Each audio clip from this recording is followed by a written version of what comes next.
اللہم صلی علی سیدنا محمد وآلہ و اطراطہ بدد کل معلوم اللہ کا استغفر اللہ الذی لا الہ الا هو الحی القیوم واتوب الیہ یا حی یا قیوم۔ اگر ہم تاریخ اسلام اور تاریخ زندگی کا غور سے مطالعہ کریں تو تاریخ اسلام میں کوئی ایسا دن ہمیں نہیں ملے گا جس میں کوئی نہ کوئی سانحہ نہ ہوا ہو۔ اسلام کی تاریخ کا ورق الٹیں، الٹ کر پلٹیں، جائزے لیں، محاسبے کریں، آپ کو ہر دن کوئی نہ کوئی نئی کہانی دل خراش سانحہ آپ کو ملے گا۔ یہ شوال المکرم کا مہینہ ہے۔ شوال کے مہینے میں تقریباً آج سے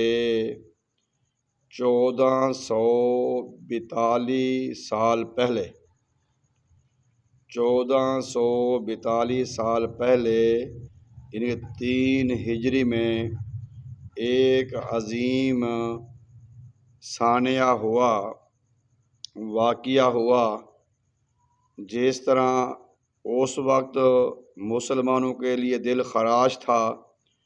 اور بڑا غمگین کرنے والا معاملہ تھا، آج بھی اسی طرح اسلام میں اور ایمان میں روشن و تابندہ ہے۔ اسی طرح ان کو یاد کر کے ہم آنسو بھی بہاتے ہیں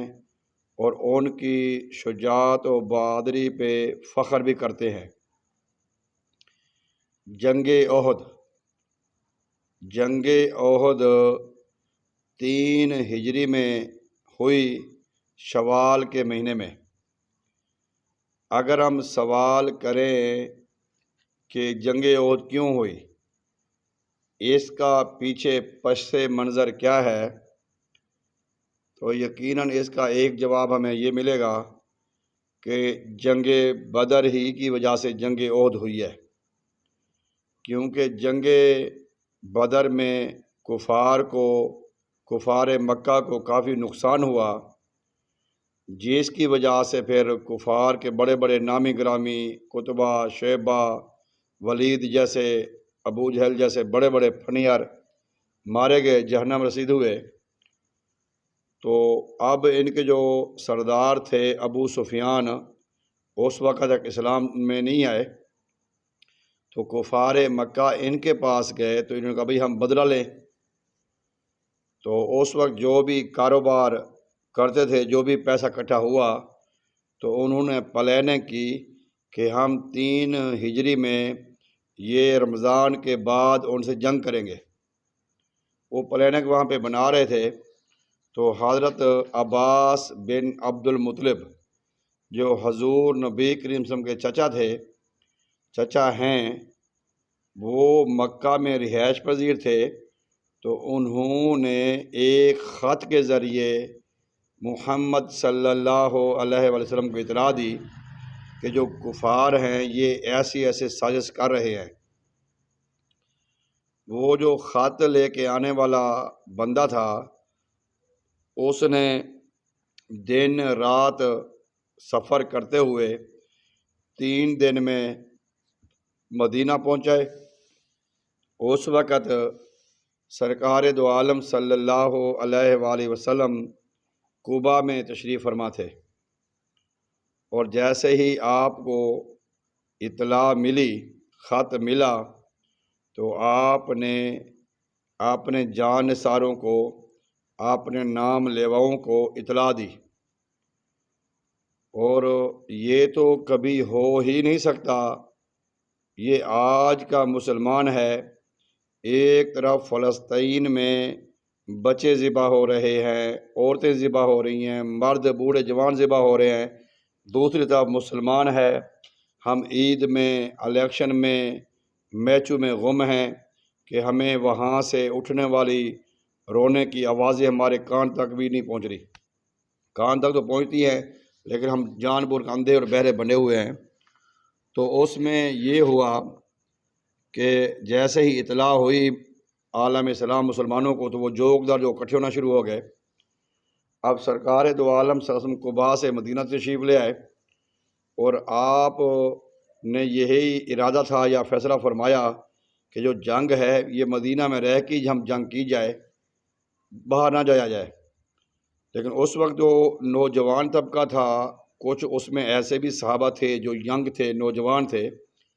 وہ وہاں پہ نہ جا سکے تھے بدر میں، اور ان کو پچھتاوا تھا۔ لیکن انہوں نے یہ پیشکش کی، یہ فریاد کی، یہ گزارش کی سرکار دو عالم کی بارگاہ میں کہ ہم اگر شہر میں جنگ لڑتے ہیں تو وہ کہیں گے یہ بزدل ہے، یہ ڈرپوک ہے، لہذا ہم جنگ باہر لڑتے ہیں، شہر سے باہر۔ تو اسی معاملے میں ہمارے نبی پاک صلی اللہ علیہ وسلم نے بھی ان کی بات کو رد نہ فرمایا۔ خیر بات ہوئی تو ادھر سے مدینہ سے قافلہ روانہ ہوتا ہے 1000 آدمی کا۔ ان کی اطلاع کے مطابق 3000 وہاں پہ بندے تھے جو وہاں سے آ رہے تھے، کیونکہ کفار کے پاس ساز و سامان تھا۔ یہ تاریخ گواہ ہے، باطل جب بھی آیا سر و سامانی کے عالم میں آیا، اس کے بعد پیسہ بھی تھا، ہتھیار بھی تھے، مال بھی تھے، گھوڑے بھی تھے، اور ان کو ناچنے والی، رقص کرنے والی، صدائیں دینے والی، گانے باجے والی ان کے پاس عورتیں بھی ہوتی تھی جو ان کے جذبے کو اجاگر کرتی تھی۔ اور حق جب بھی آیا بے سر و سامانی کے عالم میں آیا، اس کے پاس صرف فقر و غنا تھا، تقویٰ تھا، اللہ کی رضا تھی، اور اللہ کی حمایت کا ارادہ تھا، اللہ کی حمایت کا یقین تھا کہ اللہ کرے گا انشاءاللہ تعالی۔ اچھا ایک بات ہے کہ اس وقت جو مسلمان تھے، یا اب اس وقت کے مسلمان کی بات کرتا ہوں، کہ ان کا خیال یہ تھا کہ یہ دو جو بڑے انعام ہیں، یہ ہمیں ان دو انعاموں میں ایک انعام تو ہمیں ملنا چاہیے۔ اب دو انعام کون کون سے؟ یا تو ہم غازی ہو جائیں گے، بچ کے آ جائیں گے، یا شہید ہو جائیں گے، دونوں ہمارے لیے انعام ہیں۔ کیونکہ وہ اتنا قریب تھے موت کے، اتنا خواہش کرتے تھے کہ ہم اللہ کی راہ میں قربان ہوں۔ سرکار دو عالم صلی اللہ علیہ وسلم 1000 کا مجمع لے کر مدینہ سے جب نکلے تو شیخین کے مقام، جو لوگ جاتے ہیں عمرہ کرنے کے لیے مدینہ شریف جاتے ہیں تو وہ وہاں پہ شیخین کے پہاڑ ہے، شیخین کا مقام ہے، وہاں پہ جب سرکار پہنچتے ہیں تو وہاں پہ جا کے پھر قیام کیا، رات کو مشورہ کیا اور پلاننگ دی اور خطبہ دیا اور لوگوں کو بتایا اللہ اور اللہ کے رسول کے احکامات کے بارے میں۔ اسی دوران جنہوں نے مشورہ دیا تھا کہ ہم مدینہ میں جنگ نہیں لڑتے، ان کو سینئر صحابہ کرام نے اور لوگوں نے بھی کہا تو آپ نے اچھا نہیں کیا، ہمارے نبی پاک کا ارادہ تھا شہر میں رہ کے جنگ لڑنے کا، آپ کیوں ایسے ان کو تنگ کر رہے ہو؟ خیر ان کو بھی احساس ہو گیا تو انہوں نے بھی آ کے سرکار دو عالم صلی اللہ علیہ وسلم سے آ کے ریکویسٹ کی، گزارش کی، معذرت کی کہ ہمیں معاف کر دیں، ہم سے غلطی ہو گئی ہے، آپ جہاں پہ آپ چاہتے ہیں ہم وہیں پہ جنگ لڑتے ہیں۔ اس وقت سرکار دو عالم صلی اللہ علیہ وسلم نے اپنا جنگی لباس پہنا ہوا تھا اور فرمایا کہ کسی بھی نبی کے لیے یہ شایان شان نہیں ہے کہ جنگی لباس پہن کر پھر اپنا ارادہ بدلے، اس سے پہلے کہ اللہ اپنا فیصلہ کرے، حق اور کامیابی ناکامی۔ اچھا اسی دوران ایک بہت بڑا سانحہ ہوتا ہے، جو بہت بڑا سانحہ ہے اسلام کو، جو اللہ نے بچایا منافقین سے۔ عبداللہ ابن ابئی جو تھا وہ آپ کو پتہ ہے کہ ایک 300 کا لشکر، 300 آدمی اس کے ساتھ بھی تھے منافقین، ان کے 1000 کا جو مجمع تھا، اس کا حسد، بغض، کینہ، قدرت کا بھول بھرا ہوا تھا۔ تو وہ آ کے عرض کرتا ہے یا رسول اللہ صلی اللہ علیہ وسلم آپ نے بچوں کی بات مانی ہے، نوجوانوں کی بات ہے، میری بات آپ نے میرا مشورہ سنا نہیں ہے، میرا مشورہ مانا بھی نہیں ہے، لہذا ہم دیکھیں گے کہ آپ کیسے جنگ لڑتے ہیں، یہ ہو گیا وہ ہو گیا، جیسے منافقین تھے اور آج بھی لوگ ہیں، موجود ہیں ان میں۔ تو اس کا ارادہ تو پہلے ہی سے خراب تھا، کہ اس کا ارادہ پہلے ہی لڑنے کا نہیں تھا، لیکن اس نے عبداللہ ابن ابئی نے اسی بات کو بہانہ بنا کر وہ اپنے 300 جو منافقین تھے ان کو لے گیا، جن کے بارے میں اللہ تعالیٰ نے فرمایا کہ ان کو اب مسجد سے نکال دو، ان کو دفع کرو، کوئی ضرورت نہیں ہے ان کو۔ 180 یا 150 عورتیں تھیں، 300 مرد تھے۔ اب سرکار دو عالم صلی اللہ علیہ وسلم احد، جنہوں نے مکے میں گئے ہیں وہ مدینے میں گئے ہیں، احد پہاڑ الحمدللہ اللہ پاک نے مجھے بھی سعادت بخشی ہے، میں بھی 2-3 مرتبہ وہاں پہ حاضری دی ہے ماشاءاللہ۔ تو سرکار دو عالم صلی اللہ علیہ وسلم نے وہاں پہ احد پہاڑ کے ساتھ ہی پڑاؤ کیا، اور اس طرح آپ نے پڑاؤ کیا کہ آپ کی بیک سائڈ پہ پہاڑ تھا تاکہ پیچھے سے کوئی دشمن حملہ نہ کر سکے۔ اور آپ نے ایک صحابی کو حکم فرمایا کہ 50 مجاہد لے جاؤ، 50 جان نثار، 50 اسلام مجاہدین اسلام لے جاؤ اور وہاں پہ جا کے پہرا دو، اور آپ نے تیروں سے تلواروں سے جو قافلہ اس طرف آئے گا ان کو آپ نے روکنا ہے۔ اگر جب تک ہم جنگ جیت جائیں یا ہار جائیں، جب تک میں آپ کو حکم نہ کروں، سرکار دو عالم نے فرمایا آپ نے اسی جگہ پہ رہنا ہے۔ یہ جو بظاہر ہمیں اللہ کی اس میں کوئی حکمت تھی جو ہمیں غلطی نظر آتی ہے، اب اس میں وہ وہاں پہ کھڑے ہو گئے۔ اب سامنے جو کفار کا جو لشکر تھا اس میں ابو سفیان بھی تھا، ہندا بھی تھی، خالد بن ولید بھی تھے، اکرمہ بن ابو جہل بھی تھے، بڑے بڑے کفار تھے جو بچ گئے تھے، جو بدر سے خبیث بچ گئے تھے وہ یہاں پہ سارے تھے۔ تو بعد میں جو مسلمان ہوئے تو پھر ان کا مقام تو بڑھ گیا نا جی، اس وقت تو وہ خبیث تھے۔ اب ایک طرف اکرمہ بن ابو جہل ہیں، دوسری طرف خالد بن ولید ہے، اب للکارے ہیں۔ تو اس وقت سرکار دو عالم صلی اللہ علیہ وسلم نے اپنی تلوار مبارک نکالی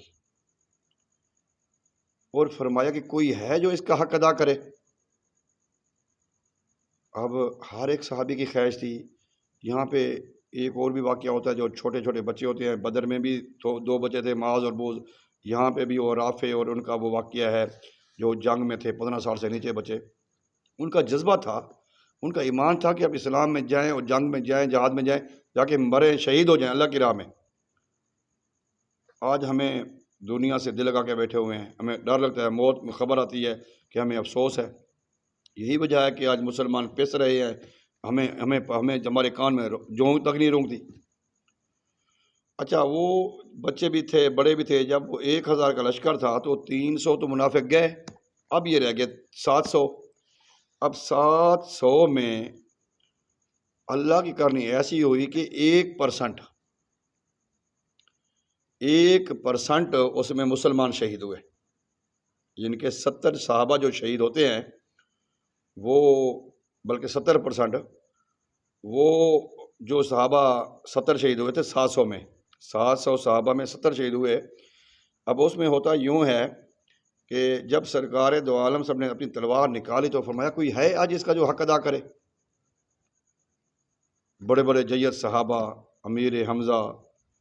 جناب علی، مولا علی علیہ السلام، صحابہ کرام نے کہا جی ہم، لیکن سرکار دو عالم نے کسی کو ہاں نہیں کہی۔ ابو دجانہ جو بڑے پاورفل صحابی تھے، کہتے ہیں کہ وہ جنگ کے دوران، جنگ کے موقع پہ ایسے اکڑ کے چلتے تھے، اور ہمارے نبی پاک نے فرمایا کہ یہ جو چال ہے، یہ جو چلنا ہے یہ اللہ کو پسند نہیں ہے، لیکن جنگ کے موقع پہ، اس طرح کے موقع پہ چلنا چاہیے، تو اس میں کوئی حرج نہیں ہے، اس میں بجائے وہ اس کا اچھا ہے تاکہ کفار کو پتہ لگے کہ یہ ڈر پوک نہیں ہے۔ اب لشکر دونوں آمنے سامنے تھے، سامنے ابو سفیان بھی ہے، پیچھے ہندا تھی، ہندا کے ساتھ ایک عورتوں کی بڑی فوج تھی جو اپنے بدر میں مرنے والوں کا وہ ان کے وین کر رہی تھیں، ان کے گیت گا رہی تھیں، نغمے میں گا رہی تھیں تاکہ ان کو یاد کرا کے ان کا کفار کا جوش کو زیادہ تیز کریں۔ ادھر سے ذکر کی آواز ہوتی تھی، ذکر خدا، ذکر محمد مصطفیٰ ہوتا تھا، اور اللہ اکبر تکبیر کے نعرے ہوتے تھے، ادھر گانے باجے ہوتے سارے۔ اچھا، وہ جب سامنے آتے ہیں تو ہندا ہے پیچھے اور ان کی فوجیں ہیں، کیونکہ ہندا کو جو بڑا غصہ تھا، اس نے جناب علی یہ کیا تھا کہ اس میں بدر کے میدان میں اس کا ابا، اس کا بھائی، اس کا بیٹا، باپ، بیٹا، بھائی،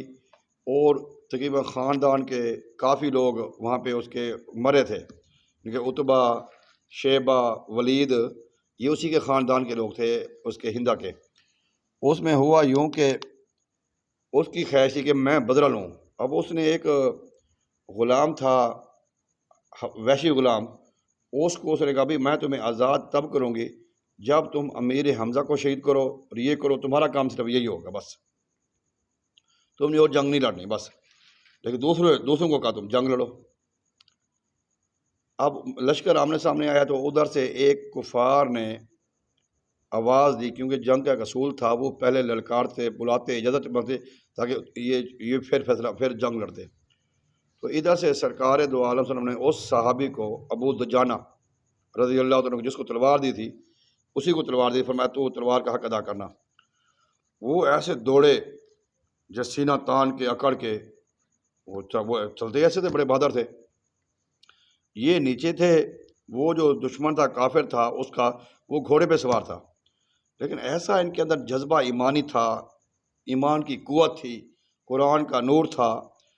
سرکار دو عالم کی محبت کا ان کا پیچھے پاور تھی۔ وہ ایسے اڑے ہیں کہ اونٹ پر جا کر بیٹھے ہیں، ان کے اونٹ پہ جو دشمن جس کے ساتھ لڑنا تھا، وہیں پہ جا کے ان کے گردن کو پکڑا اور وہیں پہ پنجہ آرائی شروع ہو گئی۔ ایسی پنجہ آرائی شروع ہوئی، سرکار دو عالم صلی اللہ علیہ وسلم نے فرمایا کہ جو سب سے پہلے گرے گا وہ مرے گا۔ اتنے میں وہ کافر گرا نیچے، اسی وقت آپ نیچے آئے، آپ نے اس کو مارا، اس کا سر تن سے جدا کر دیا۔ اس طرح آپ نے بڑے وہاں پہ قتل و غارت کیے، بڑے کیے، کیونکہ اس جنگ میں جب ہمارے 70 صحابہ شہید ہوتے ہیں، جان صحابہ تو ہر قیمتی جانیں ان کا ایک ایک قطرہ کروڑوں اربوں لا تعداد، ان کی تو کوئی مقابلہ نہیں ہے ان کے خون کا یا ان کی ذات مبارک کا۔ لیکن 3 صحابہ جو اس میں شہید ہوتے ہیں، ابو دجانہ رضی اللہ تعالیٰ عنہ اور امیر حمزہ رضی اللہ تعالیٰ عنہ اور موسیٰ بن عمیر رضی اللہ تعالیٰ عنہ، اس میں شہید ہوتے ہیں۔ اب امیر حمزہ رضی اللہ تعالیٰ عنہ کے بارے میں نے پہلے بھی ایک شاید ویڈیو بنائی ہے، اب دوبارہ ان کی ویڈیو بنائیں گے انشاءاللہ ابھی 2-3 دنوں تک۔ امیر حمزہ سرکار کے بڑے سکے چچا ہیں، محبت بھی، چچا ذات ویسے مسیر بھی ہیں، کزن بھی ہیں، اور چاچا بھتیجے کا رشتہ بھی ہے۔ تو وہ بڑے بہادر تھے۔ اب وہ بڑے بہادر تھے تو انہوں نے جنگ میں ایسے بندے مارے اور جناب علی کافروں کا حشر نشر کر دیا۔ بندے تو خیر ان کے 30 مرے، بندے ان کے بھی 30 مرے اور 70 مرے، 70 ان کے بندہ شہید ہوئے، کم و بیش اللہ تعالیٰ کے اجماع فرمائے۔ لیکن ان میں ایک بندہ ایسا تھا کفار میں، جو مسلمان زخمی ہوتے تھے ہلکے پھلکے، وہ ان کے اوپر نشانہ کرتا تھا، لیکن وہ بھی ہتھے چڑھ گیا امیر حمزہ رضی اللہ تعالیٰ عنہ کے، وہ آپ نے ان کو بھی مار دیا۔ تو امیر حمزہ رضی اللہ عنہ، ایک کافر جو بڑا بہادر تھا، اس کو جب آپ مارتے ہیں، مولا علی پاک نے بھی بڑے بندے مارے وہاں پہ، بڑے کفار کو، اور بھی صحابہ کرام نے مارے، لیکن امیر حمزہ نے ایک بندے کو جب مارا تو جب اس کے پاس جو زیرہ تھی یا اس کے پاس جو سامان تھا وہ چھیننے لگے نا، تو جو آپ نے زیرہ پہنی ہوئی تھی وہ آپ کے جسم سے، پیٹ سے تھوڑی ننگی ہوئی۔ اب جو حبشی تھا، جو ویشی تھا، جو غلام تھا، وہ پہلے ہی نشانے میں تھا کہ میں اس کو کہیں پکڑوں گا۔ اس نے نشانہ بنایا امیر حمزہ رضی اللہ تعالیٰ کو، وہ جا کے پیٹ میں جا کے تلوار لگی، تیر لگا جا کے پیٹ میں، اور تیر ایسا لگا کہ آپ وہ جسم سے پار ہو گیا، ان کے نکلا اور جسم سے پار ہو گیا، کیونکہ آپ اس وقت اس کے اتار رہے تھے نا، وہ مال غنیمت جو تھا، جو مرنے والے کافر کا تھا۔ لیکن آپ نے جب پیچھے مڑ کے دیکھا وہ کافر نظر آیا تو آپ اٹھے اس کو کرنے کے لیے، پکڑنے کے لیے، لیکن جسم سے تیر جو تھا وہ جسم سے پار ہو جائے تو معاملہ تو ہوتا ہے نا، پھر جتنے مرضی بہادر بھی ہو۔ خیر اسد اللہ وہ اللہ کے شیر تھے، اللہ تعالیٰ کا امیر مدینہ بھی تھے وہ، اسی طرح وہ پھر بڑا، آپ نے ان کو شہید کیا اور مسلح کیا، جیسے کہتے ہیں جسم کے مسلح کیے، ٹکڑے ٹکڑے کیے۔ اور ادھر سے سرکار دو عالم صلی اللہ علیہ وسلم نے جب وہ شہادت ہوئے، مولا علی پاک نے جنگ لڑی، اب کفار نے یہ دیکھا کہ یار بندے ہمارے بہت زیادہ مرے ہیں، ہم ایسا کرتے ہیں کہ ہم بھاگ جاتے ہیں، کیونکہ جوش جذبہ اتنا تھا۔ وہ جب بھاگے، کچھ بھاگ گئے، کوئی ڈر گئے، کوئی چھپ گئے، کوئی کدھر تھے۔ اب جو مسلمان تھے 700 مسلمان تھے، 650 لڑ رہا تھا، 50 وہاں پہ تھے، اور سرکار جو ہم کے پاس بھی پہرا دے رہے تھے کچھ لوگ، کیونکہ اس جنگ میں ہمارے نبی پاک کو بھی بظاہر زخم آئے ہوئے ہیں اور دندان مبارک بھی شہید ہوئے ہیں، اس میں برچھی یہاں پہ لگی تھی۔ اور جب مسلمان مال غنیمت اکٹھا کرنے کے لیے دوڑتے ہیں، اب وہ جو کھڑے تھے وہاں پہ، جب آپ جاتے ہیں عہد کے مقام پہ، وہ پہاڑ ابھی بھی موجود ہے۔ تو اس کو جب ہمارے نبی بولے جب تک میں نہ کہوں آپ نے وہ مقام نہیں چھوڑنا، تو انہوں نے یہ سوچا کہ لگتا ہے جنگ ہم جیت چکے ہیں، وہ کافر بھاگے ہیں، جنگ ہم جیت چکے ہیں، تو اب ایسا کرتے ہیں ہم بھی مال اکٹھا کرتے ہیں۔ جیسے ہی وہ مال اکٹھا کرنے کے لیے آئے، بارڈر پہاڑ خالی ہو گیا، کفار جو تھے پیچھے سے جو رکے ہوئے تھے وہ آئے، انہوں نے حملہ کیا۔ یہ جیتی ہوئی جو جنگ تھی، جنگ احد، یہ تھوڑی سی غلطی کی وجہ سے مسلمان ہار گئے، بظاہر ہار گئے، 70 بندے صحابہ شہید ہوئے، ان کے بھی 70 ہوئے، لیکن یہ جنگ ہماری جیتی ہوئی تھی، اسلام کی دوسری عظیم جنگ تھی، یہ جنگ جیتی ہوئی تھی۔ لیکن پھر اب وہ جب مسلمانوں کے اوپر وہ دھاوا بولا تو مسلمان اپنے ہوش آواز کھو بیٹھے، مال غنیمت جو اکٹھا کر رہے تھے۔ اب سمجھ رہے کہ ہم کیا کریں، بس اسی وجہ سے جیتی بازی ہار گئے۔ ہندا جو تھی، اس کا جو مشن تھا، اس کی جو خواہش تھی، وہ خواہش یہ تھی کہ وہ امیر حمزہ کا مصلح کرے۔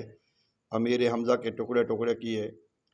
کلیجہ نکالا، جگر نکالا، کان ناک کاٹے، ان کا ہار بنایا، کلیجہ چبایا،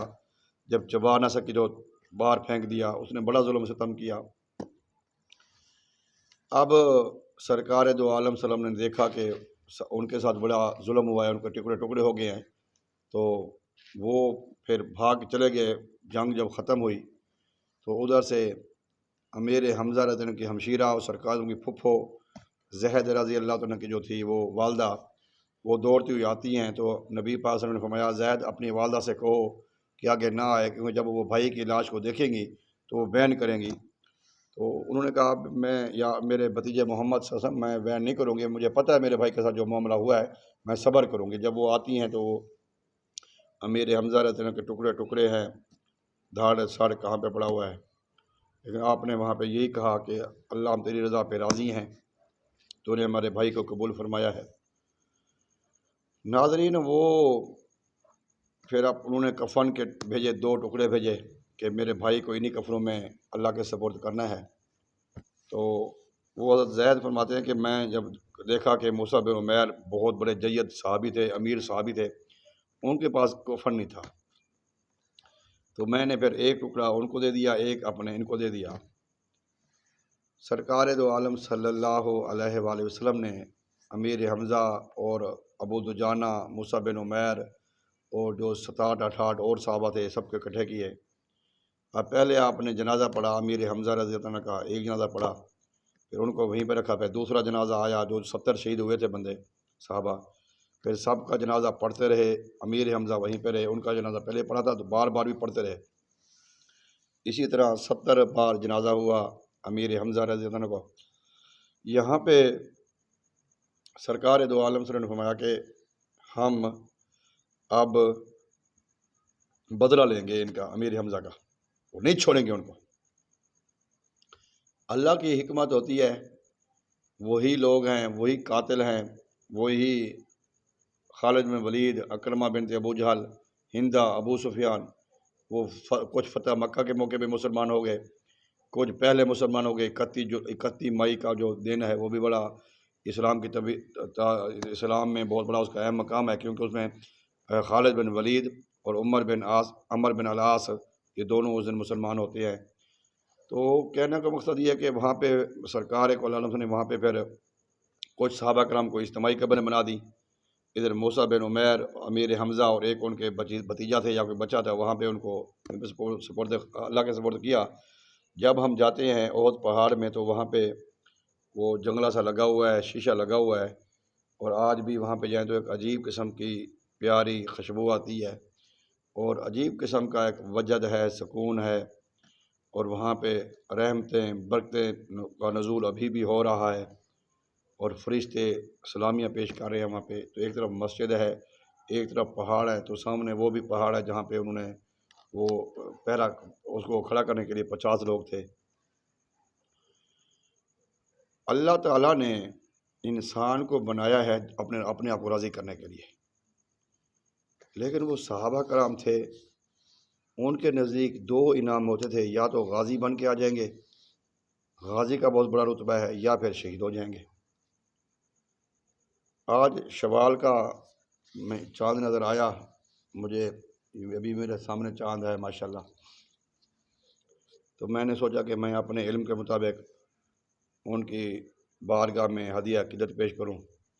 اللہ تعالیٰ کی طرح اللہ تعالیٰ ہمارا بھی نذرانہ لاکھوں کروڑوں درود و سلام ہو ان پر، جو نبی کے دیوانے جان نثار صحابہ کرام حق پہ ڈٹ گئے، اسلام پہ قربان ہو گئے۔ ہم شوال کے مہینے میں ان کا یوم شہادت مناتے ہیں، اپنے سینوں کو روشن و منور کرتے ہیں۔ یہاں پہ میں آخر میں ایک بات عرض کروں گا کہ اللہ تبارک و تعالی ہمیں ان کی محبت کا ایک جام نصیب فرمائے کہ آج ہمارے مسلمان پوری دنیا میں ذلیل و خوار ہو رہے ہیں، کشمیر ہو، فلسطین ہو، غزہ ہو، چچینیا ہو، ہندوستان ہو، اب تو کہیں مسلمان محفوظ نہیں ہیں۔ وجہ یہی ہے کہ ہم نے دامن مصطفیٰ کو چھوڑا، اللہ کے رسول کے حکم کو چھوڑا، قرآن کو چھوڑا۔ علامہ اقبال بھی فرماتے ہیں وہ معزز تھے زمانے میں مسلمان ہو کر، ہم خوار ہوئے تارک گناہ ہو کر۔ تو آئیں ایک عزم یقین کے ساتھ نئی زندگی کا آغاز کریں کہ اللہ ہمیں بھی عشق نبی عطا فرمائے، اور جو بہت بڑا سلسلہ ہے جہاد کا، جو ہمارے دلوں سے جہاد کی محبت نکل چکی ہے، اللہ ہمیں جہاد جیسی عظیم نعمت سے دوبارہ اپنے آپ کو آراستہ کرنے کی توفیق عطا فرمائے، اور دین حق کے لیے کوئی کارنامہ، کوئی سر انجام دینے کی توفیق عطا فرمائے، تاکہ روز قیامت جب نام پکارے جائیں گے اہل وفا کے، تو میں بھی تو پکارا جاؤں گا۔ خواجہ غلام فرید کوٹ مٹن والے فرماتے ہیں، کوئی بن گیا رونق پکھیاں دی، کوئی چھوڑ کے شیش محل چلیا، کوئی پلیا ناز تے نخریاں وچ، کوئی ریت گرم تے تھل چلیا، کوئی بھول گیا مقصد آون دا، کوئی کر کے مقصد حل چلیا۔ اتنے ہر کوئی فرید مسافر ہے، کوئی اج چلیا کوئی کل چلیا۔ اصل میں وہ لوگ مقصد پورا کر کے چلے گئے ہیں۔ 70 صحابہ کرام شہید ہوئے، بڑے بڑے جید صحابہ، جس میں امیر حمزہ رضی اللہ عنہ کا بہت بڑا مقام ہے، چاچا بھی ہیں، مسیر بھی ہیں، اور بڑی قربانیاں دی ہیں ان کے۔ آپ جب اسلام لے کے آئے ہیں، وہ ابو جہل کا واقعہ بڑا پرانا واقعہ ہے، وہ میں بیان عرض کروں گا۔ اس کے بعد پھر سرکار دو عالم کے سر پہ سایہ بن کے کھڑے ہیں، سایہ بن کے، کہ میرا بھتیجا، میرا بھائی، میرا دوست، کوئی تکلیف نہ ہو۔ رشتہ اپنی جگہ پہ، محبت عشق اپنی جگہ پہ۔ حوصلہ افزائی کیا کریں ہماری۔ اگر آپ ہمارے چینل پر نئے ہیں تو ہمارے چینل کو سبسکرائب کریں، ساتھ ہی بیل آئیکن کو دبا دیں تاکہ ہماری حوصلہ افزائی ہوتی رہے۔ اسی کے ساتھ اجازت چاہوں گا، ایک نئی ویڈیو کے ساتھ پھر حاضر ہوں گے۔ جب تک اجازت دیجیے، اللہ حافظ، السلام۔